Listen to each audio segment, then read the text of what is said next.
Zero পয়েন্টে 10 তারিখে আওয়ামী লীগের সমাবেশ হওয়ার কথা ছিল, সমাবেশটা সাকসেসফুল ভাবে হতে পারে নাই। তবে জিরো পয়েন্টে নাকি আওয়ামী লীগের নারীদের উপর প্রচুর অত্যাচার করা হয়েছে বলে দাবি করতেছে মুফাজ্জল ইসলাম। তো বন্ধুরা, এইবার এই বিষয় নিয়ে লাইভে এসে খুবই গুরুত্বপূর্ণ তথ্য দিলেন মুফাজ্জল ইসলাম।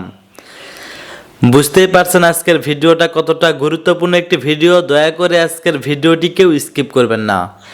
যদিও বর্তমান বাংলাদেশের রাজনীতির অবস্থা বিশাল ভয়াবহ, আপনারা ভিডিও স্কিপ করে দেখলে ভিডিওর কিছুই বুঝতে পারবেন না। যাই হোক বন্ধুরা, ভিডিওতে আজকে আর বেশি কথা বলে আপনাদের মূল্যবান সময়টি নষ্ট করব না। সরাসরি আজকে আমরা চলে যাব মুফাজ্জল ইসলামের কাছে, আর তার কাছ থেকে আজকে আমরা শুনবো জিরো পয়েন্টে নারীদের উপর হাত তোলা নিয়ে তিনি কি বক্তব্য দিলেন।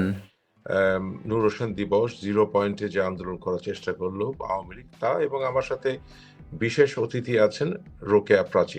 রোকেয়া প্রাচীকে আপনাদের সামনে আর নতুন করে পরিচয় করিয়ে দেওয়ার কিছু নেই।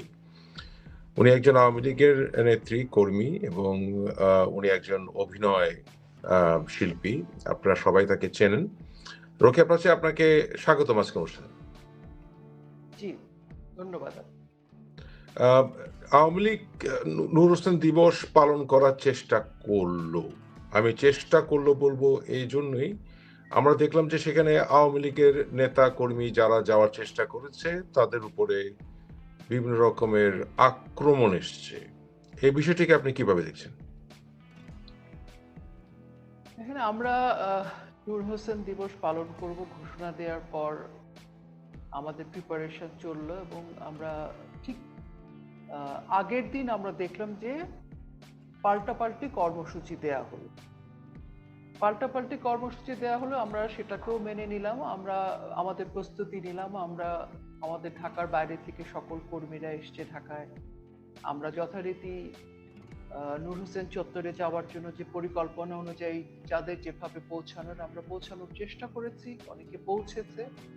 কিন্তু যেটা ঘটেছে সেখানে পৌঁছানোর পর সেটা অত্যন্ত দুঃখজনক এবং ন্যাক্কারজনক। আমার মনে হয় বাংলাদেশে দীর্ঘ সময় ধরে এরকম ঘটনা ঘটেনি। আমাদের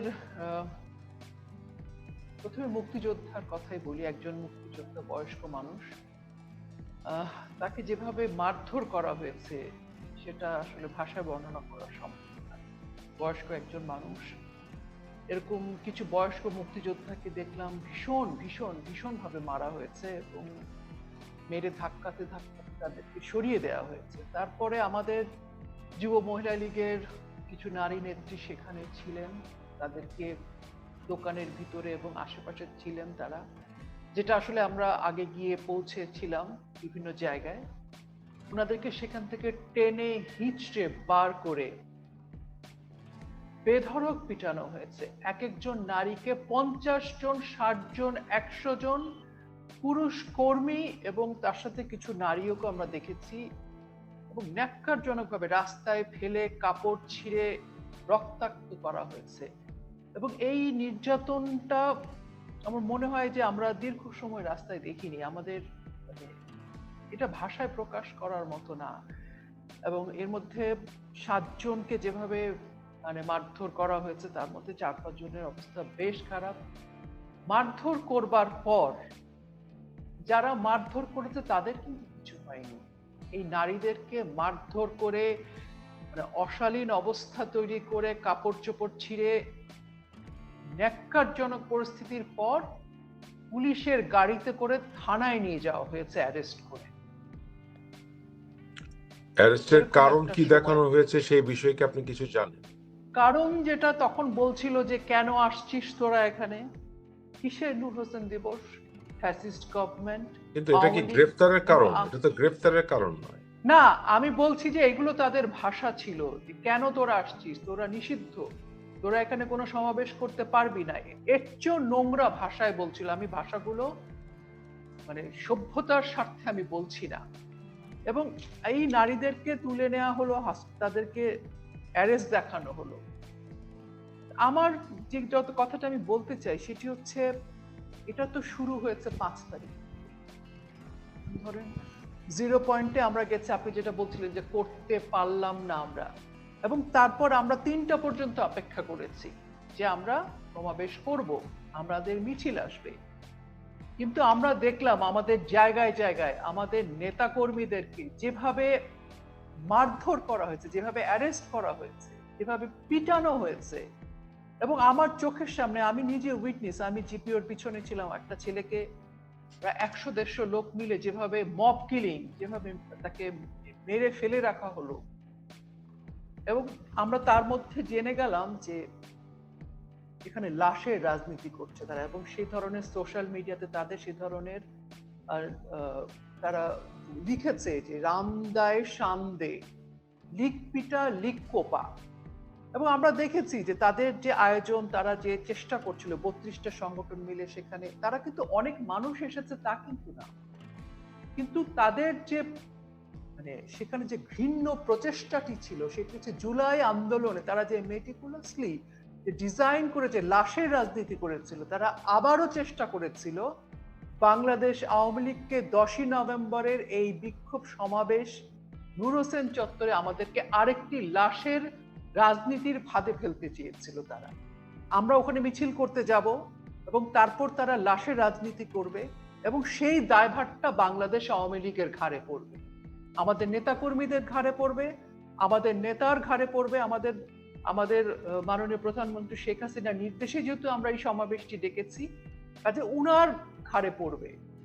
বাংলাদেশ আওয়ামী লীগ লাশের রাজনীতি করতে চায় না, শেখ হাসিনা লাশের রাজনীতি করতে চায় না, এবং যার জন্য লক্ষাধিক আওয়ামী লীগের কর্মী ঢাকা শহরে উপস্থিত থাকা সত্ত্বেও আমরা কিন্তু শেষ মুহূর্তে মিছিল না করে, সমাবেশ না করে আমরা ফেরত এসেছি। অনেকেই বলছে 0 পয়েন্টে আওয়ামী লীগের জিরো পারফরমেন্স। না, আওয়ামী লীগ লাশ নিয়ে খেলা করতে চায়নি। জুলাইতে তারা যেটা করেছে, আবু সাইদ মুগ্ধকে লাশ যেভাবে রাজনীতিতে মানুষের সামনে যে ফাঁদটা ফেলেছিল, আমরা চাইনি আর কোনো আবু সাইদ বা মুগ্ধের লাশ পড়ুক, এবং সে কারণে আমরা আমাদের জিরো পারফরমেন্স যদি কেউ বলে থাকে আমরা পারিনি, ঠিক আছে, আমরা সেটাকে মেনে নিচ্ছি, কিন্তু আমাদের নেতাকর্মীরা, আমরা চাই না যে আমরা মাঠে নামবো আমাদেরকে উদ্দেশ্য করে কেউ কারো লাশ ফেলে।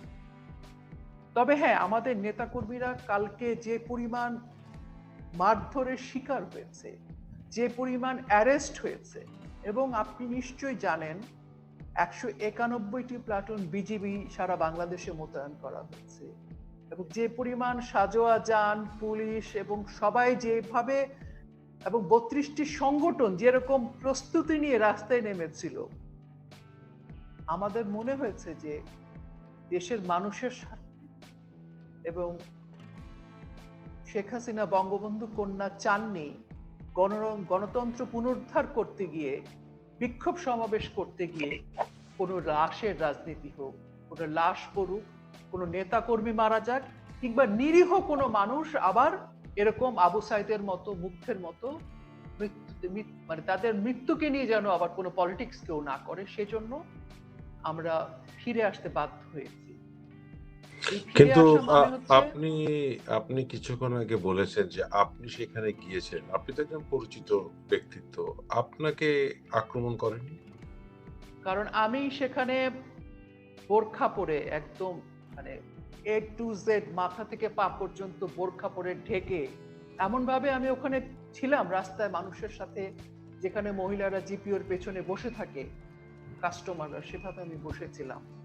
এবং যখন জিপিওর ভিতরে ঢুকে একটা ছেলেকে নির্মম ভাবে মারলো 100-150 মানুষ, তারপরে ওরা মোবাইল চেক করা শুরু করলো, তখন আমি ওখান থেকে পেছনের গেট দিয়ে বেরিয়ে আসতে বাধ্য হয়েছে। এবং আমি যখন বেরিয়ে আসছি তখন আমার কাছে মনে হচ্ছিল যে আমি যে বেরিয়ে আসতে পেরেছি, এবং আমার সাথে 1-2 জন ছিল, আমরা যে বেরিয়ে আসতে পেরেছি সেটা আমাদের সৌভাগ্য এবং আল্লাহর বিশেষ রহমত। আপনি কি মনে করেন আপনাকে যদি তারা চিনে ফেলতো তাহলে আপনার উপরে আক্রমণ করতো? আমার বোরখাও ফেরত আসতো না। আমি তো অনেক পরের কথা, মানে আমার বোরখার টুকরাও ফেরত আসতো না। কারণ আপনারা সবাই দেখেছেন যে আমাদের একজন যুবলীগের একজন নেত্রীকে যেভাবে মেরেছে, যেভাবে কাপড় চোপড় ছিঁড়ে ফেলেছে, যেরকম পর্যায়ে নিয়ে গেছে, যেভাবে 50-100 জন মিলে মেরেছে, তো আমাকেও যদি 50-100 জন ঘিরে ফেলতো আমাকে, আমি কি করে বেঁচে আসতাম? আমি ঠিক এই কাছাকাছি এক্সপেরিয়েন্স তো আমার 14ই আগস্ট হয়েছে। এখন আমাকে অন্ধকারে ওই 32 নম্বরের সেই খালের দিকে অন্ধকারে নিয়ে গিয়ে পিটানো হয়েছিল, এবং যে ক্যামেরাম্যান ছিল তাদেরকে ধাক্কা দিয়ে বের করে বলেছিল যদি কোনো ফুটেজ দিস তো চ্যানেল জ্বালিয়ে দেওয়া হবে। তো এখন এরকম করে আমাদের নারী নেত্রীদেরকে মারা হয়েছে। আর আমি যদি ওখানে আমাকে যদি দেখে ফেলতো, আমি তো যেতাম আমার সাথে ওখানে ভাঙচুর আরো অনেক কিছু করতো। তো আমাদের অনেক নেতাকর্মী টুকটাক আঘাতপ্রাপ্ত হয়েছে, যারা মানে লুকিয়ে আসতে পেরেছে, যারা রাস্তায় পড়ে গিয়েছিল তারা কেউ অক্ষত ফেরত আসতে পারেনি। হাত এখানে পা আরেকটা হাত বিষয় পা কোথাও না কোথাও। আরেকটা বিষয় আমার দৃষ্টিগোচর হয়েছে, সেটা হচ্ছে এখানে যে নারীদের উপরে আক্রমণ করা হচ্ছিল তাদের নেতৃত্ব দিয়েছিল আক্রমণকারীদের ভিতরে নারীরাই। এই বিষয়টিকে আপনারা একজন কিভাবে দেখেন? হ্যাঁ, সেটি আমার কাছে সবচেয়ে দুঃখজনক হয়েছে এবং এটি আমরা খুব দেখছি যে, একজন দুজন নারী এসে এসে খুঁজে খুঁজে বের করছিল, হুম। যে কারণে আমি পরে শেষের দিকে আমি ভয় পেয়েছিলাম। কয়েকটা নারী ঢুকলো যখন, ওরা ঢুকে ঢুকে খুঁজে খুঁজে সেই মেয়েদেরকে ফোন চেক করে করে খুঁজে বের করেছে এবং খুঁজে বের করে অন্য ছেলেদেরকে ডেকে নিয়ে এসে সবাই মিলে ঘেরাও করে তখন মারধর করেছে। একই জিনিস কিন্তু আমি 14 আগস্ট দেখেছি। আমাকে যখন মানে আক্রমণ করা হয় তার মধ্যে একজন নারী ছিলেন। সেই নারী আমাকে ততটাই মেরেছে, ততটাই গালিগালাজ করেছে যতটা পুরুষ করেছে। তো এই যে কিছু নারী অন্য নারীকে মারছে, রাজনৈতিক প্রতিহিংসা চরিতার্থ করছে, এই নারীর পরিচয় আমি জানি না। কিন্তু আমার কথা হচ্ছে যে রাজনৈতিক প্রতিহিংসার জায়গায় যখন নারীর প্রতি আঘাত আসে, সেটা আসলে প্রকারান্তরে কিন্তু কোনো রাজনৈতিক জায়গা থাকে না। বাংলাদেশের নারী তখন ভুলুণ্ঠিত হয়। আমি আপনাকে একটা ছোট্ট হিসেব দেই, যেটা সকলেই জানে কিন্তু আমি হিসাবটা বলি। 5ই আগস্টের পর থেকে আজকে 10ই নভেম্বর পর্যন্ত একদম ডকুমেন্টেড ভাবে 28 জন নারী ধর্ষণের শিকার হয়েছে, যেটা তথ্য আছে প্রথম আলো সহ সব জায়গায়। কিন্তু অপ্রকাশিত তথ্য, যারা কোথাও মানে থানা বা কোথাও মামলা করেনি বা কোথাও কাউকে বলেনি, এরকম 54 জন নারী ধর্ষিত হয়েছে। কাদের দ্বারা? আহ, এবং সেটা ওই যে মব কিলিং, রাজনৈতিক ঘর বাড়ি ভাঙচুর করতে গেছে, আওয়ামী লীগের নেতা কর্মীকে পেয়েছে, রেপ করেছে। এবং এই যে এই রেপ গুলোর পিছনে পুরোটাই হচ্ছে রাজনৈতিক প্রতিহিংসা। এখানে কোনো নারীকে চিন্তা করা হয়নি, প্রতিহিংসা চরিতার্থ বিষয়টাই বড় ছিল। সনাতনী ধর্ম সহ শারীরিকভাবে মারধর করা, শ্লীলতা হানি করা হয়েছে 275 জন নারীকে। এবং এই নারীদেরকে যখন পেয়েছে, এরা সবই রাজনৈতিক এবং কিছু সনাতনী ধর্মাবলম্বী নারী, এবং এর মধ্যে বয়স্ক কিছু দু একজন আছে। এদেরকে কিন্তু শুধু মারধর করে ক্ষান্ত হয়নি, এদের কাপড় চোপড় ছিঁড়ে ফেলেছে এবং এদের সারা শরীরে হাত দেয়া, মানে শ্লীলতা হানি যাকে বলে, এটা ছিল ওদের টার্গেট। এবং আপনার নিশ্চয় মনে আছে এই জায়গাগুলোতে শুধুমাত্র পোশাককে কেন্দ্র করে আমরা 13 জন নারীর অভিযোগ পেয়েছি, শুধু পোশাককে কেন্দ্র করে। কারণ মেয়েরা অনেক সময় বলতে চায় না, কারণ অনেক অবিবাহিত মেয়ে আছে, এই তার পরিবার পোশাকের চায় না বিষয়টা যে একটু মেয়েটি। খোলাসা করে বলবেন যে পোশাকের বিষয়টা কি? যেমন আমরা দেখলাম যে কক্সবাজারে প্রথম শুরু হলো যে লাইভ দিয়ে একটা মেয়ে কক্সবাজারে গেছে তার পোশাক নিয়ে, এবং সেখানেও আরো দুজন নারী সহায়তা করেছে সেই ছেলেটিকে পিটানোর জন্য, যে কেন ওই পোশাকটা সে পরেছে। তো সেখানেও দেখেছি কিছু নারী সর্দারের মতো, যে মানে সিচুয়েশনটা তৈরি করছে, পুরুষকে সহায়তা করছে মারবার ক্ষেত্রে, নারীকে ধরবার ক্ষেত্রে। কক্সবাজারে শুরু হয়েছে, সেটা আমরা লাইভ দেখেছি। কিন্তু লাইভ দেখা ছাড়াও আমরা অনেক মেয়ের অভিযোগ পেয়েছি, অনেক মেয়েকে পেয়েছি যাদেরকে রাস্তাঘাটে, তাদের সাথে আওয়ামী লীগের কোনো সম্পর্ক নেই, তারা কোনোদিন আওয়ামী লীগ করেনি, তারা নর্মাল ছেলে মেয়ে, মানে ধরেন হাঁটতে তাহলে গেছে এখানে কি কোথাও। আপনার একটি সমীকরণ দেখতে পাচ্ছেন যে একদিকে নারীদের উপর আক্রমণ হচ্ছে 0 পয়েন্টে, নারীরা নারীদেরকে আক্রমণ করছে, কিন্তু যারা করছে তাদেরকে আমি বোরখা পরিহিতা বা হিজাব পরিহিতাও দেখিনি, তারা নিজেদেরকে না, বিএনপি হিসেবে দাবি করছেন, যেটা একটু অবাক হওয়ার বিষয়। আরেকটি বিষয় হচ্ছে যে আপনি যে বলেন না পোশাকের জন্য, এই বিষয়টা কেন ঘটছে? নির্দিষ্ট একটি প্রজন্ম করছে কিনা বা নির্দিষ্ট একটি গোষ্ঠী করছে কিনা, বা এটাকে আপনি না, মৌলবাদের একটি জাগরণ কিনা, এই সাহসটা তারা কিভাবে পাচ্ছে বা কেন হচ্ছে? এটার অনেকগুলো কারণ। কিন্তু দেখেন 5ই আগস্ট থেকে 8 তারিখ পর্যন্ত একটা সবাইকে একটা লাইসেন্স দিয়ে দেওয়া হলো, যা খুশি করো। এবং এই 5 তারিখ থেকে 8 তারিখে কিন্তু সবচেয়ে বেশি রেপ, সবচেয়ে বেশি শ্লীলতাহানি, সবচেয়ে বেশি শারীরিক নির্যাতন ঘটেছে। তো 5 তারিখ থেকে 8 তারিখ পর্যন্ত যখন এই ঘটনাগুলো ঘটে যায়, তখন কিন্তু এক্সাম্পল সেট হয়ে যায় যে আপনি যা খুশি তাই করতে পারেন। যেখানে গণভবন থেকে শুরু করে ধানমন্ডি 32, বাংলাদেশের সকল ভাস্কর্য, সকল স্থাপনা, সকল মিল, ফ্যাক্টরি, কল কারখানা ভাঙচুর হচ্ছে, লুটতরাজ হচ্ছে, নেতাদের বাড়িঘর জ্বালিয়ে দিচ্ছে। তো এই এক্সাম্পল গুলো যেটা হয়েছে, যারা এই মব বাহিনীকে ইন্সপায়ার করেছে, যারা এই মব বাহিনীকে মাঠে ছেড়েছে, একটা ক্রিমিনাল গ্রুপকে মাঠে ছেড়েছে, জেলখানা থেকে বের করে নিয়ে আসছে। আমরা দেখেছি আন্দোলনের সময় জেলখানা ভেঙে কয়েদিদেরকে বের করে নিয়ে আসা হয়েছে, ক্রিমিনালরা বাইরে চলে আসছে, এবং একটা কিশোর গ্যাং গ্রুপও রাস্তায় ছিল। তো সবকিছু মিলে যখন 8 তারিখে একটা লোক ভাঙচুর থেকে শুরু করে সমস্ত কিছু করতে পারে, তখন কিন্তু সে ধরেই নিচ্ছে, সে যে রাজনৈতিক ছত্রছায়ায় থাকুক না কেন, যে সেই সব, এবং সেই সবের সার্টিফিকেটও পেয়ে যায় যখন ইনডেমনিটি হয় 5 তারিখ থেকে 8 তারিখে কিছু ঘটবে না। এই ইনডেমনিটি কিন্তু আপনাকে আরো সাহসী করে দেয় যে হ্যাঁ, এখন আমাদের কোনো সমস্যা নেই। ইনডেমনিটি পর্যন্ত যখন গেছে, তার মানে এরকম ঘটনায় কিছু হবে না, তার মানে ছাড়পত্র দিয়ে দেওয়া হয়েছে। এবং আমরা দেখেছি মব কিলিংটা যাচ্ছে তাই ভাবে ঘটছে, মেয়েদের উপরে শ্লীলতাহানি হচ্ছে, এটা নিয়ে কিন্তু কেউ কোনো কথা বলছে না। আমাদের উপদেষ্টারা কিন্তু কাছিমের ডিম পাড়া নিয়ে তারা তটস্থ। কাছিম কিভাবে ডিমটা পারবে, কিভাবে গাছের সবুজ পাতা গজাবে, সেজন্য সেন্ট মার্টিন নিয়ে আমাদের এক একজন উপদেষ্টা যে পরিমাণ সচেতন, যে পরিমাণ মানে অ্যাক্টিভ, কিন্তু আমাদের বাংলাদেশে এই 3 মাস 5 দিনে যে পরিমাণ নারীর উপরে মানে নির্যাতন ঘটেছে, এটা বাংলাদেশের ইতিহাসে বিরল। আচ্ছা, এখানে আপনি যখন 71 এটা ইতিহাসের বিষয়টি ঘটেছে। আনলেন, আমরা একটু স্মরণ করিয়ে দিই। আপনার তো নিশ্চয়ই মনে আছে যে বাংলাদেশের সুপ্রিম কোর্টের প্রাঙ্গণে নারী আমি এর আইনজীবী, প্রসঙ্গে আমি নিজেই এটা বলতে চাই, কারণ আমি আদালতের প্রসঙ্গ আসব। এর বাইরে আমরা দেখেছি যে ডক্টর দীপু মনি, আমাদের সাংবাদিক ফারজানা রূপা, তাদেরকে যখন পুরুষদের সহ যখন আদালতে নিয়ে যাওয়া হয়েছে, আদালত তো একটি আইনের জায়গা, আদালতের সর্বোচ্চ একটি জায়গা, যেখানে আমরা সর্বোচ্চভাবে সেই আদালতকে শ্রদ্ধা করি, আদালতের উপর ভরসা করি। সেখানে যখন যাচ্ছে, এবং আইনের ভাষায় আপনি যতক্ষণ পর্যন্ত তা প্রমাণিত হচ্ছে, ততক্ষণ পর্যন্ত কিন্তু তিনি খুনি বা চোর ডাকাত কিছু বলা যেতে পারেন। সে একজন মানুষ, তার আইনের অধিকার সে পেতে পারে, মানবাধিকার তার জন্য রয়েছে।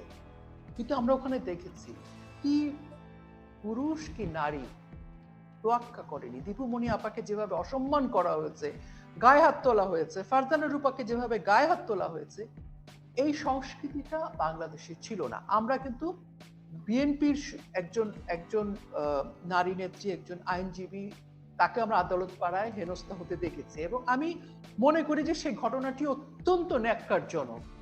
সেটিকে আমি বিচ্ছিন্ন ঘটনা বলবো না, সেটা যদি ব্যক্তিগত আক্রোশ থেকে করে থাকে বা রাজনৈতিকভাবে করে থাকে, সেটি যদি একটি ঘটনাও হয়, সে একটি ঘটনাও ঘটা উচিত নয়, কোনোভাবেই উচিত নয়।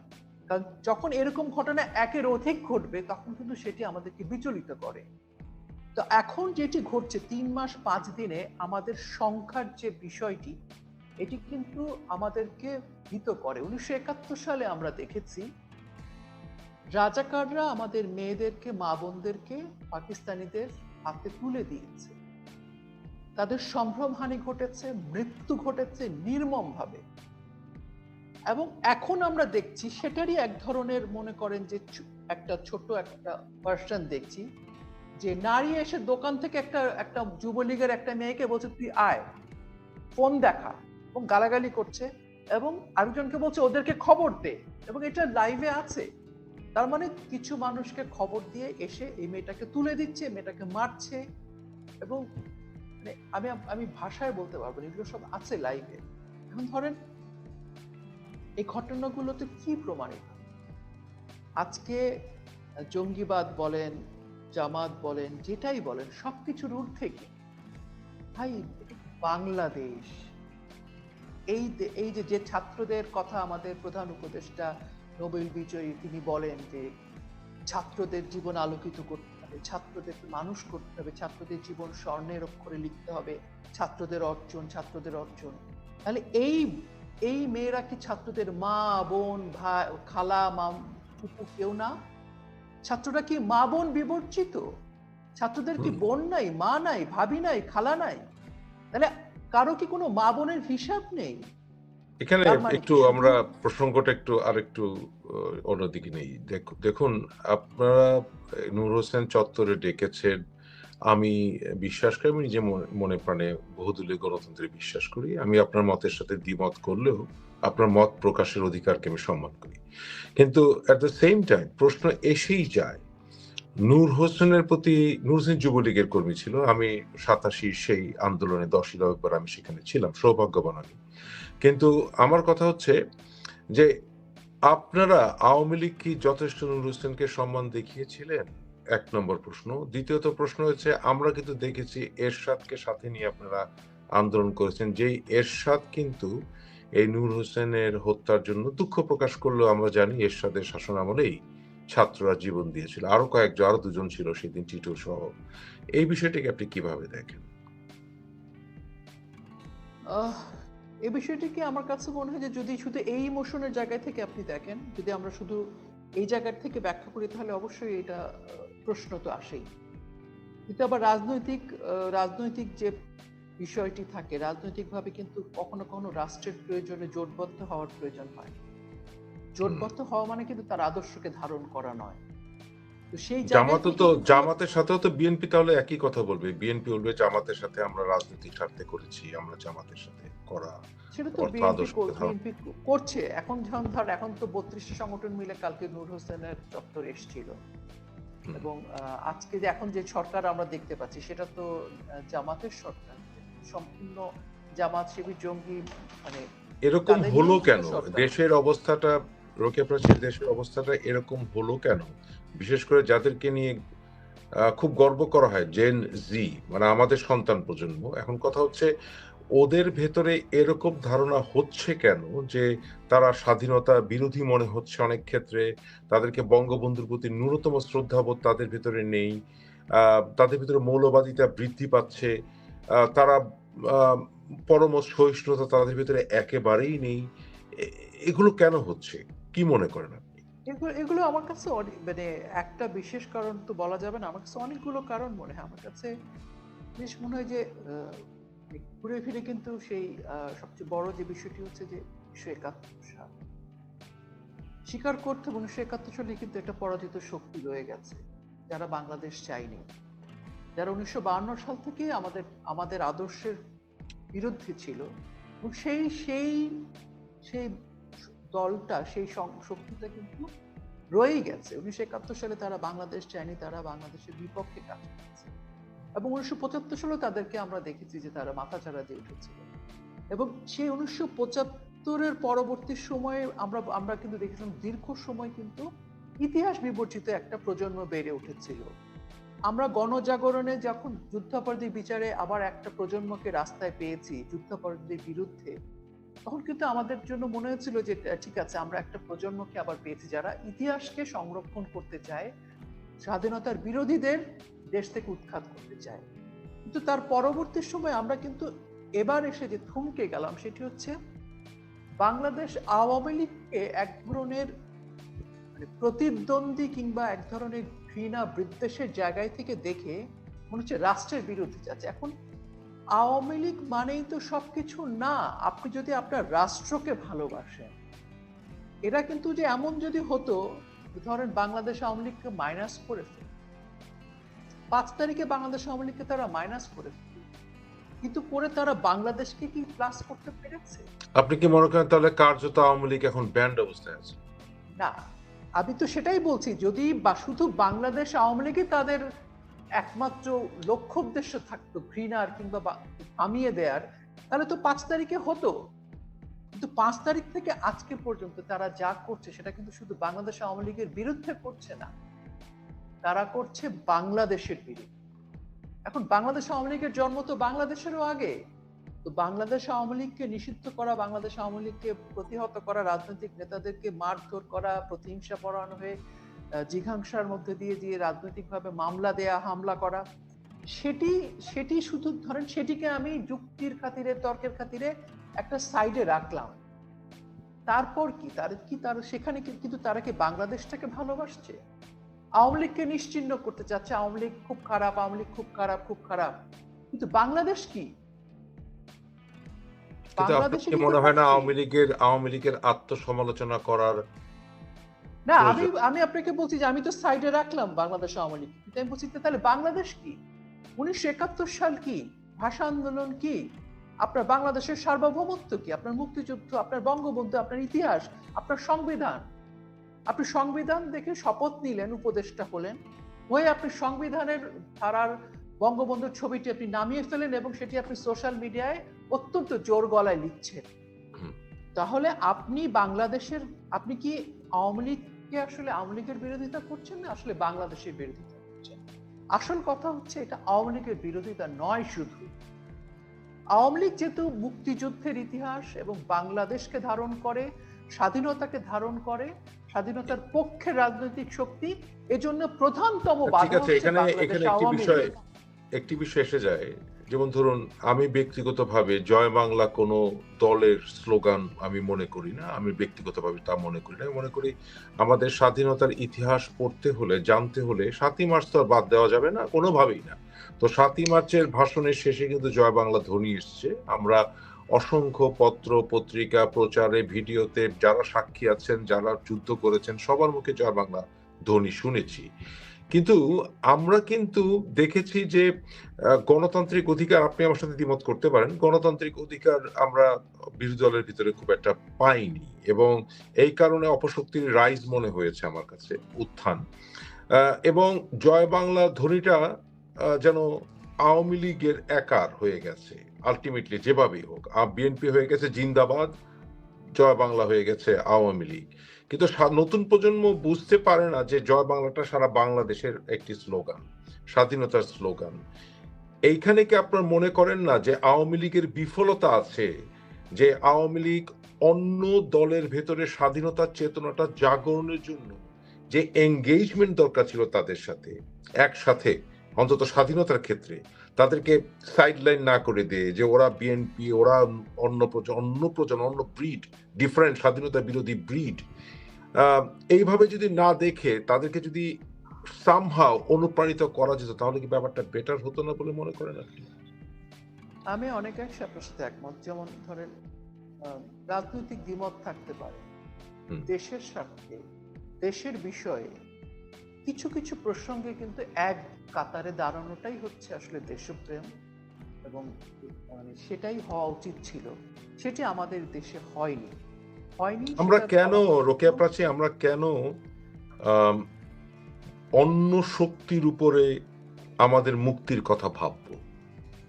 সেটা আম, আমরা সৌদি সরকারই বলি, মার্কিন যুক্তরাষ্ট্রের প্রেসিডেন্টের ছবি বলি, অথবা নরেন্দ্র মোদী বলি, অথবা চায়না বলি, আমরা এই ধরনের রাজনীতি আমরা কেন দেব? Why? আমার কাছে মনে হয় যে এখন আসলে রাজনীতি নিয়ে তো নতুন করে ভাবার সময় এসে গেছে। এখন নতুন করে ভাবতে হবে। দেশের নতুন যে প্রজন্ম, যে আপনি বলছিলেন যে জেড, কেউ বলে জিরো, জিরো প্রজন্ম, জিরোই বলতে হবে। কারণ আপনি যখন দেশের স্বাধীনতা, সার্বভৌমত্বকে মাইনাস করে দিবেন, তখন তো জিরো হয়ে যাবে সবকিছু। তো হুম। একটা প্রজন্ম হঠাৎ করে একদমই ভুল রাজনীতি, ভুল ইতিহাসের দিকে চলে গেছে।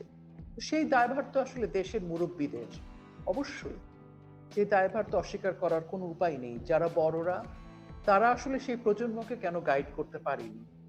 আর দুষ্ট চক্র সবসময় থাকবে। সেই দুষ্ট চক্রকে স্বাস্থ্যবান করার ক্ষেত্রে পুষ্টিটা কেন বড়রা দিয়েছে, কেন বড় দলগুলো সেই সুযোগ দিয়েছে। দরজা বন্ধ রেখেছি, জানালা কেন খুলে রেখেছি আমরা? হুম। দরজা জানালা বন্ধ রাখা উচিত ছিল, এবং আমাদের সচেতন হওয়া দরকার ছিল। কারণ 1971 সালে আমরা যাদেরকে ফেস করেছি, যারা আমাদের বিরোধিতা করেছে, সেই শক্তি তো নিশ্চিহ্ন হয়ে যায়নি। সেই শক্তি বহাল তবিয়তে শক্তিশালী হয়ে আছে। সবচাইতে বড় বড় ব্যবসা প্রতিষ্ঠানগুলো তাদের, সবচাইতে বেশি ফান্ডিং তাদের। এবং মানে আমাদের আওয়ামী লীগের হেলমেটের নিচে তো আমরা দেখেছি শিবির বেরিয়েছে, আমাদের হেলমেটের নিচে সুশীল সাংঘাতিকরা বেরিয়েছে, চাটুকার বেরিয়েছে, সুবিধাবাদী বেরিয়েছে। রোকেয়া প্রাচী, আপনার এই যে নিশ্চয়ই, এই যে এই আপনি যে আমার সাথে হয়তো পার্থক্য, বা এই বিষয়ে আমাদের সচেতন হওয়ার খুব প্রয়োজন ছিল। এবং আপনি এটা নিশ্চয়ই কিন্তু আমার সাথে এগ্রি রাজনৈতিক করবেন। চর্চা যারা আপ- করে, মানে গণতান্ত্রিক হ্যাঁ, রাজনৈতিক বড় দলগুলোর এই ক্ষেত্রে আমি বলবো অনেকখানি দায়ভার আছে। আপনি আমার সাথে নিশ্চয়ই এগ্রি করবেন, যেহেতু আপনি আমারই প্রজন্মের, আপনি নিশ্চয়ই আমার সাথে এগ্রি করবেন যে স্বাধীনতার পরে আমাদের পাঠ্যপুস্তক থেকে শুরু করে প্রচার মাধ্যম থেকে শুরু করে সব ক্ষেত্রেই দলীয়করণের কারণে বা দলীয় নিয়ন্ত্রণের কারণে আমরা সত্য ইতিহাস জানার ক্ষেত্রে যথেষ্ট বেগ পেতে হয়েছে আমাদের। নতুন প্রজন্ম বর্তমানে হয়তো বা তারা ইন্টারনেটের যুগে আম, অনেক তথ্য পাচ্ছে, কিন্তু তথ্য পেলেও তাদের হয়তো বা গাইড দেওয়ার মতো প্রজন্ম সামনে আসতে পারছে না। সেটা হচ্ছে আমাদের প্রজন্ম বলে আমি মনে করি। কারণ আমরা দেখেছি যে বর্তমানে যারা ৮০ উপরে যাদের বয়স বা অ্যারাউন্ড 80s, তারা এখনো দেশ চালাচ্ছেন রাজনীতির ক্ষেত্রে, কিন্তু আমাদের আশেপাশের বয়সের মানুষরা কিন্তু এখনো দেশের নেতৃত্ব নিতে পারেনি। যেভাবেই বলি, একেবারে জাম দিয়ে চলে গেছে জেন জি। এখন এই যে একটা বিশাল গ্যাপ, এই গ্যাপের মানে আমাদের পরের গ্যাপ জেনারেশন একেবারে স্ট্রেইট চলে গেছে। এতে করে কি আপনি মনে করছেন না যে এই যে বিশাল গ্যাপ, এখানে একটি স্বার্থপরতার বিষয় আছে? যেমন ডক্টর ইউনূসের generation, with all due respect, Sheikh Hasina Khaleda জিয়ার জেনারেশন, তোফায়েল আহমেদের জেনারেশন, মতিয়া চৌধুরীর জেনারেশন, আর ধরতে গেলে এখন আমাদের জেনারেশন পুরো গ্যাপ একদম লাফ দিয়ে বলা হচ্ছে জেন জি এর কথা। তো জেন জি কে কিন্তু আমরা তথ্য পাস করতে পারিনি, এটা আমাদের বিফলতা। কেন পারিনি? কারণ যারা কিনা এখন প্রৌঢ় প্রজন্ম, তারা কিন্তু আমাদের কাছে সত্য ইতিহাসটা পাস করেননি। আমার নিজের হয়তো বা আমি সচেষ্টায় সত্য ইতিহাস জানার চেষ্টা করেছি। এখানে একটা এটাকে একটি বিষয় দায় আছে মনে দেখেন, করেন না? সেটা আছে, কিন্তু এখানে একটা ঘটনা আছে, সেটা হচ্ছে ৭৫ পরবর্তী সময় কিন্তু মুক্তিযুদ্ধের ইতিহাসগুলোকে ডেস্ট্রয় করা হয়েছে। এটি হুম, অস্বীকার করলে চলবে এটা না। স্বীকার করি আমি, হ্যাঁ এবং অবশ্যই। এই যে মুক্তিযুদ্ধের ইতিহাসটাকে, এবং বঙ্গবন্ধুর এখন আবার ইতিহাসকে করা হবে, এখন আবার করা হ্যাঁ, হবে। তো এখন ওখানে বঙ্গবন্ধুকে সপরিবারে নৃশংসভাবে হত্যা করবার পরপর যেটি হয়েছে সেটি হচ্ছে মুক্তিযুদ্ধের পুরো ইতিহাসটাকে ডেস্ট্রয় করে ফেলা হয়েছে। এবং দীর্ঘ সময় কিন্তু একটা জেনারেশন মুক্তিযুদ্ধ, স্বাধীনতা, বাংলাদেশের ইতিহাস, বাংলাদেশের বিরোধী যারা কারা তাদের ইতিহাস, কারণ আমি যখন আমার স্বাধীনতার ইতিহাস জানবো, আমাকে অবশ্যই আমার বিরোধী শক্তির কথা জানতে হবে, আমাকে রাজাকার চিনতে হবে, আমাকে যুদ্ধাপরাধী চিনতে হবে। আমি রাজাকার যুদ্ধাপরাধী না চিনলে কিন্তু আমি মুক্তিযোদ্ধার ইতিহাস জেনে আমার হবে না, এখন আমি কি আমরা সেটাও আবার প্রতারিত দেখব হব। রাজাকার শব্দ নিষিদ্ধ, তো হ্যাঁ, তো এখন আলবদর ওই যে শব্দ আপনি নিষিদ্ধ? বলছিলেন যে কেন এই গ্যাপটা, তো এই গ্যাপটা যেটা হচ্ছে এই যে দীর্ঘ সময়ের কারণে কিন্তু একটা জেনারেশন, বড় দুইটা জেনারেশন কিন্তু ইতিহাস বিবর্জিত ভাবে বেড়ে উঠেছে। হুম, এবং তার অনেক পরবর্তী সময়ে আবার বাংলাদেশ আওয়ামী লীগ যখন ক্ষমতায় আসলো, তখন কিন্তু আমরা মুক্তিযুদ্ধের ইতিহাস, বঙ্গবন্ধুর ইতিহাস, তখন আবার দীর্ঘ সময়ের পরে যখন এই ইতিহাসগুলো নাড়াচাড়া হলো, ইতিহাসগুলোকে স্ট্যাবলিশ করা হলো, তখন কিন্তু একটু মনে হতে পারে, মানে পিছন যে ইতিহাসটা মুছে গেছে সেটাকে আবার যখন আপনি সামনে আনবেন, তখন মনে হতে পারে এটা অতিরঞ্জিত হচ্ছে, একটু বাড়াবাড়ি হচ্ছে। সেটা কিন্তু চোখে লাগার মতো হতে পারে, কিন্তু আসলে দীর্ঘ সময় তো মুক্তিযুদ্ধের ইতিহাসকে নষ্ট করে ফেলা হয়েছিল, ইতিহাস ছিল না। তো সেই নতুন ইতিহাসকে আবার সামনে নিয়ে আসতে অনেক সময় গেছে। কাজে আমরা এখানে একটা দুটা জেনারেশনকে লস্ট করেছি। তারপর যখন যুদ্ধাপরাধী জেনারেশন আসলো, তার পরবর্তীতে দেখেন আবার কিন্তু একটা জেনারেশন বেড়ে উঠতে শুরু করেছে। দেখেন, শিশু মানে কিশোরদেরকে বা স্কুল কলেজের যারা, তাদের কিন্তু ব্রেইন ওয়াশ করা অনেক সহজ। সেই যে বড় একটা সময়কে আমরা সব রাজনৈতিক দলগুলো মিস করে গেছি।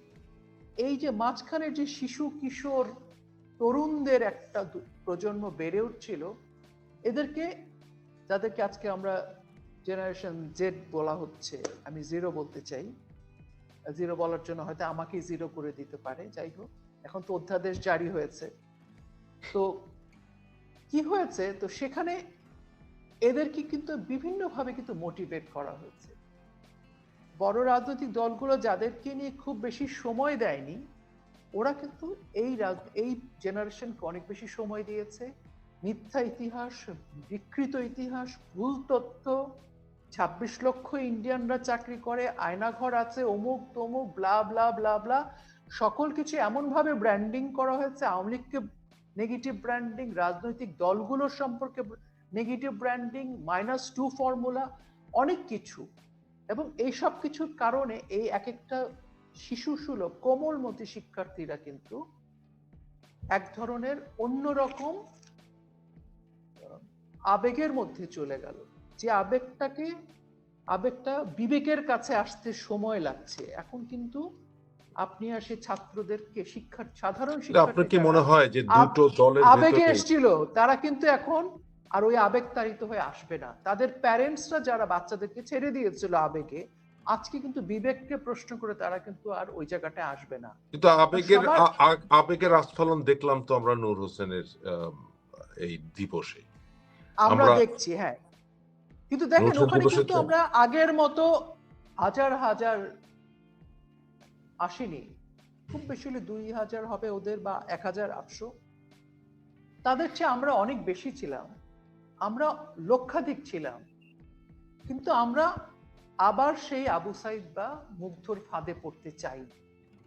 তো আসলে এখানে ধরেন সংখ্যা বেশি দিয়ে মব তৈরি করে ক্ষমতা দখল, তাহলে জায়গা দখলের রাজনীতি ছাত্রলীগকে আমরা ব্যান করতে করে চাই দিল, না। ছাত্রলীগকে নিষিদ্ধ করলো, আপনি কি মনে করেন এতে করে আওয়ামী লীগ দুর্বল হলো? একদম না। ছাত্রলীগ নিষিদ্ধ করেছে কালকে, তো এখন তো ছাত্রদল, আর ছাত্রদল শুধুমাত্র ক্যাম্পাসে একটা পোস্টার লাগিয়েছে, এখানে তো কম ঘটনা ঘটেনি। এবং ছাত্রদলকেও তো একটা হল থেকে নিষিদ্ধ করা হয়েছে। এবং কালকে একটা ছেলেকে তো, যে ছাত্র দলের প্রচার সম্পাদক সাবেক, সে আবার একটা ট্রাভেল এজেন্সির চাকরি করে হচ্ছে, তার নাম হচ্ছে আলমগীর, ছাত্র দলের ও যুব দলের ও 23 নং ওয়ার্ড যুব দলের সাবেক প্রচার সম্পাদক আলাউদ্দিন, তাকে তো বেধড়ক পিটিয়েছে। তো কাজেই যে ছাত্রলীগের জন্য যে কুমিরটা আনা হয়েছে, সে কুমির কি শুধু ছাত্রলীগকে খাবে? ছাত্র দলকে খাবে, যুব দলকে খাবে, বাংলাদেশের সকল মানুষকে খাবে। এই যে মব বাহিনী, ধরেন আজকে যারা আওয়ামী লীগকে মনে করছে আওয়ামী লীগ অনেক খারাপ, আওয়ামী লীগের পিছনে দাঁড়িয়ে আওয়ামী লীগকে ধরেন প্রতিহত করছে, দমন পীড়ন করছে, তারা তো আসলে রাষ্ট্রের বিরুদ্ধে দাঁড়িয়েছে। তারা আওয়ামী লীগকে বর্জন করিয়ে, আওয়ামী লীগকে একটা সরিয়ে দিয়ে, মুছে দিয়ে, ইতিহাস মুছে দিয়ে, মুক্তিযুদ্ধের ইতিহাস, স্বাধীনতার ইতিহাস সবকিছু মুছে দিয়ে তারা যে রাষ্ট্রকে তৈরি করছে, সেটা হচ্ছে রাষ্ট্রকে ধ্বংস করা। তারা রাষ্ট্রকে যেখানে নিচ্ছে সেটা তো কোনোভাবে রাষ্ট্রের পক্ষে যাচ্ছে না। আজকে পর্যন্ত বাংলাদেশের মিল কলকারখানা কতটা বন্ধ হয়েছে আপনি বলেন? কটা শ্রমিক খেতে পারছে? আমি আওয়ামী লীগের রাজনীতি ভুলে যাচ্ছি, আমি রাজনীতির কথা বলবো না। 5 তারিখের পরে এই কলকারখানাগুলো কেন বন্ধ করতে হবে? এই ফ্যাক্টরি কেন জ্বালিয়ে দিতে হবে? এই ফ্যাক্টরিতে যে শ্রমিকরা কাজ করে তাদের জীবন কিভাবে চলবে? গাজী টায়ারের গাজী সাহেবকে তো অ্যারেস্ট করাই হয়েছে, ওটা লুটতরাজও করা হয়েছে, ভাঙচুরও করা হয়েছে। আগুন দেওয়ার দরকার কি? 182 জন শ্রমিক সেখানে মারা গেছে। 182 জনের শ্রমিকের লাশ তো তার পরিবার এখনো পায়নি। লাশ তো আশা করতে পারে। পুলিশকে 2500-এর বেশি পুলিশকে হত্যা করা হয়েছে 5 তারিখের পর। কেন? আপনাদের কাছে কি এমন একটি পুলিশ হত্যার ব্যাপারে আপনি বোধহয় আমার পদক্ষেপ জানেন, কিন্তু এখন কথা হচ্ছে আমি যেটা জানতে চাইছি, আমরা অনুষ্ঠানের প্রায় শেষ পর্যায়ে চলে এসেছি। ধন্যবাদ আপনার বিভিন্ন মন্তব্যের জন্য। এখন আমার প্রশ্ন হচ্ছে, what is the way forward? আমরা সামনে কি আশা করতে পারি, বা এই সমস্যা দেখেন, থেকে কিভাবে বেরোনো যায়, কি মনে করেন? আমি মনে করি এখন আর এই সমস্যাটা শুধু বাংলাদেশ আওয়ামী লীগের না। যে অধ্যাদেশ জারি হয়েছে, 188 জন সাংবাদিকের কার্ড বাতিল হয়েছে, তার মানে বাক স্বাধীনতা আউট অফ মার্কেট নাই। এবং যে অধ্যাদেশটি জারি হয়েছে, এর মানে হচ্ছে এক নায়কতন্ত্রের দিকে যাচ্ছে বাংলাদেশ। আমাদের নোবেল বিজয়ী ডক্টর মোহাম্মদ ইউনূস সর্বময় ক্ষমতার অধিকারী, আমি, আপনি, আমরা কেউ বাংলাদেশের কোনো বিষয়ে কোনো কথা বলতে পারবো না। এখানে তো বাংলাদেশ আওয়ামী লীগ মাইনাস না, মাইনাস তো বাংলাদেশ, বাংলাদেশের জনগণ, গার্মেন্টসের যে নারী শ্রমিকরা, তাদের বেতনের টাকায় বাংলাদেশের অর্থনীতির চাকা ঘোরে। আজকে নারীদেরকে যেভাবে ভুলুণ্ঠিত করা হচ্ছে, নারীদেরকে 3 মাসে যে নারীর সংখ্যা আমি বললাম, আপনার এদেশে ভোটের অর্ধেকের বেশি নারী, নারী অর্থনৈতিকভাবে বাংলাদেশকে চাঙা রেখেছে। তা আপনার রাজ্যে নারী পুরুষ কেউ বাকি নেই। আপনি আওয়ামী লীগের নামে বাংলাদেশ নিধন করছেন। আজকে এই সমস্যা শুধু বাংলাদেশ আওয়ামী লীগের না, শুধু বাংলাদেশ বিএনপির না, এটি পুরো কেন ওনারা বাংলাদেশের ওনাদের ওনাদের ওনাদের এতে ডক্টর ইউনূসের নেতৃত্বে বা অন্যান্য উপদেষ্টাদের নেতৃত্বে ওনাদের উদ্দেশ্য কি? বাংলাদেশকে ধ্বংস করে ওনাদের লাভ কি? রোকেয়া প্রাচী, কারণ ওনারা বাংলাদেশ চাননি। কারণ ওনারা যাদেরকে নিয়ে জোট বেঁধেছেন, তারা তো 1971 সালে বাংলাদেশের বিপক্ষে ছিল। এটা তো প্রমাণিত সত্য। আমি তো কোনো মিথ্যা কথা বলছি না। যারা বাংলাদেশ চায়নি, যারা এখন পর্যন্ত বলে যে মুক্তিযুদ্ধের সময় তাদের অবস্থান কি, সেটা তো আমরা ধ্রুব সত্য, আমরা জানি। কিন্তু এটার অনেক জন্য আছে তো যাদের উপদেষ্টাদের জন্ম হয়নি ও 71-এ, বা জন্ম তারা হয়নি। খুবই ছোট ছিল। তো এখন সকলেই শোনেন, আমাদের পাক বাহিনীরা বাংলাদেশে তো রেখে গেছে তাদের প্রজন্ম, তাদের বন্ধু বান্ধব রেখে গেছে, তাদের আত্মীয় স্বজন রেখে গেছে, তাদের সঙ্গী সাথী রেখে গেছে। এবং এই মানুষগুলাই কিন্তু আজকে অধ্যাদেশ দিয়ে, ইন্ডেমনিটি দিয়ে আমাদেরকে শাসন করছে, শোষণ করছে। এবং এই জাতিকে ভাবতে হবে যে বাংলাদেশ আওয়ামী লীগকে ফ্যাসিস্ট বলে, বাংলাদেশ আওয়ামী লীগকে যেভাবে নেগেটিভ ব্র্যান্ডিং করা হয়েছে, আসলে স্বৈরাচার হচ্ছে এই কালো অধ্যাদেশ, স্বৈরাচার হচ্ছে এই ইন্ডেমনিটি, একে বলে স্বৈরাচারী শাসন, যেখানে আপনি কিছু বলতে পারবেন না, যেখানে টেলিভিশনে আপনি নির্ধারণ করে দিবেন কি দেখানো হবে, কি বলা হবে, যেখানে সাংবাদিকের কার্ড আপনার ইচ্ছে হলে আপনি বাতিল করতে পারেন। কোটা না মেধা দিয়ে শুরু হয়েছিল, যাদের নিয়োগ হচ্ছে তারা কিসে নিয়োগ হচ্ছে, কোটায় না মেধায়? এই সবকিছু আপনাকে খুব স্পষ্ট। আপনাকে আমি অসংখ্য বলবো, ধন্যবাদ। আমি আজকে শুধু শেষ যেটা বলতে চাই, সেটি হচ্ছে আমি আসলে আমার বাংলাদেশের মানুষের কাছে রিকোয়েস্ট করতে চাই যে বাংলাদেশ আওয়ামী লীগ বাংলাদেশ জন্মের আগের একটি রাজনৈতিক দল, এবং মুক্তিযুদ্ধের ইতিহাসকে ধারণ করে এবং স্বাধীনতার পক্ষে কাজ করে। বাংলাদেশ আওয়ামী লীগের ভুল ত্রুটি থাকতেই পারে, সেটি বিচার প্রক্রিয়ার মধ্যে দিয়ে যেতে পারে। সেইটা তো মানে এই না যে সেটাকে ধরে আপনি বাংলাদেশকে ধ্বংস করবেন, আপনি রাষ্ট্রবিরোধী কাজ করবেন। আজকে অবৈধ অসাংবিধানিক একটি সরকার যা ইচ্ছে তাই করছে, এবং কালো অধ্যাদেশ জারি করার মধ্যে দিয়ে বাংলাদেশের ইতিহাসের কালো অধ্যায়ের শুভ সূচনা হলো। এই সূচনা আমাদের অশুভ শক্তির দিকে নিয়ে যাবে, অশুভ সময়ের দিকে নিয়ে যাবে। বাংলাদেশের মানুষ একটি হাহাকারময়, একটি লজ্জাস্কর একটা, আমরা সেই 1971 সালের দিকে, সেই তার পিছনের সময় আমরা ফেরত যাচ্ছি, যেখানে আমাদের কৃষক, মজুর, আমাদের সাধারণ মানুষরা মুক্তিযুদ্ধে গিয়েছিল, 30 লাখ শহীদ হয়েছিল, মা বোন সম্ভ্রম দিয়েছিল, এবং বঙ্গবন্ধুর নেতৃত্বে এই দেশ আমরা পেয়েছিলাম। আজকে আমার মনে হচ্ছে এই বাংলাদেশ পেছনের দিকে চলে গেছে এই অধ্যাদেশের মধ্যে দিয়ে। এটা যদি বাংলাদেশের আপামর জনসাধারণ আজকে না বুঝতে পারে, এই লড়াইটা আওয়ামী লীগের বিরুদ্ধে না, এই লড়াইটা হচ্ছে তারা বাংলাদেশকে ধ্বংস করতে এসছে। এবং আমরা যদি সবাই মিলে এখন একজোট না হই, 1971-এ আমরা স্বাধীনতা পেয়েছিলাম 9.5 মাসের যুদ্ধ, এবার যদি 9.5 বছরও লাগে, সেই যুদ্ধটা আমাদের করতে হবে। এবং এই যুদ্ধটা আওয়ামী লীগ, বিএনপি কিংবা কোনো রাজনৈতিক দলের না, এটা বাংলাদেশের আপামর জনসাধারণের। এটুকুই আমি বলতে চাই। এবং আপনি যদি আপনার দলের কর্মীদের উদ্দেশ্যে সর্বশেষে 2 মিনিটে কিছু বলতে চান। আমি আমার বাংলাদেশ আওয়ামী লীগের, আমি নিজে একজন ছোট কর্মী, আমি শুধু এটুকু বলতে চাই, আমরা বাংলাদেশ আওয়ামী লীগের সকল কর্মীরা আমাদের নেতা শেখ হাসিনার নেতৃত্বে আমরা সব সময় প্রস্তুত আছি, প্রস্তুত থাকব। বাংলাদেশের স্বাধীনতার জন্য 1971 সালে সবাই যেভাবে ঝাঁপিয়ে পড়েছিল, বাংলাদেশ আওয়ামী লীগের আমরা সকল কর্মীরা যার যার জায়গায় থেকে আমরা সদা প্রস্তুত থাকব। শেখ হাসিনা যেদিন আমাদেরকে বলবেন নামো, আমরা নামবো। উনি যদি বলেন মার খেয়ে ফেরত আসো, আমরা মার খেয়ে ফেরত আসবো। ধন্যবাদ প্রিয় দর্শকবিন্দু, আমাদের ফুল ভিডিওটি দেখার জন্য আপনাকে জানাই অসংখ্য অসংখ্য ধন্যবাদ। তো বন্ধুরা, এতক্ষণ আপনারা দেখলেন মুফাজ্জল ইসলামের লাইভে বক্তব্য। এই মুফাজ্জল ইসলামকে নিয়ে আপনাদের কি মন্তব্য অবশ্যই কমেন্ট বক্সে কমেন্ট করতে ভুলবেন না। আর হ্যাঁ, আজকের ভিডিওতে আমার নিজস্ব কোনো কথা বলা হয়নি, যা দেখলেন যা কিছু শুনলেন সব কিছুই সোশ্যাল মিডিয়া থেকে সংগ্রহ করা। এমন নিত্য নতুন আপডেট খবর সবার আগে পেতে এখনই আমাদের এই পিচ্চি সাকিব ইউটিউব চ্যানেলটি সাবস্ক্রাইব করুন।